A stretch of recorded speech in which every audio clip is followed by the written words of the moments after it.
ನೆನಪುಗಳು ಮಧುರವಾಗಿರುತ್ತೆ ಅಂತ ಹೇಳ್ತಾರೆ. ಅದೆಷ್ಟು ಮಧುರವಾಗಿರುತ್ತೆ ಅಂತ ಪದಗಳಿಂದ ಹೇಳೋಕ್ಕಾಗಲ್ಲ. ಅದನ್ನು ಅನುಭವಿಸಿದ್ರೆ ಮಾತ್ರ ಅದರ ಒಳಗಿನ ಸುಖ ಗೊತ್ತಾಗೋದು. ಯಾವುದೇ ಮನುಷ್ಯ ಒಳ್ಳೆಯದನ್ನಾಗ್ಲಿ ಕೆಟ್ಟದನ್ನಾಗ್ಲಿ ಒಂದ್ಸಲ ಮೆಲುಕು ಹಾಕಬೇಕು. ಬೆಳದಿಂಗಳೇ ನೀರು ಸುಡುವಿಯೇಕೆ,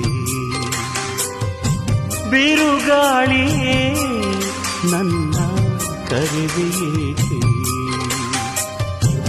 ಇದೇನು ಇದೇನು ವಿನೋದ ವಿನೋದ, ಹೀಗೇಕೆ ಹೀಗೇಕೆ ಪ್ರಮೋದ ಪ್ರಮೋದ. ಬೆಳದಿಂಗಳೇ ನೀರು ಸುಡುವಿಯೇಕೆ,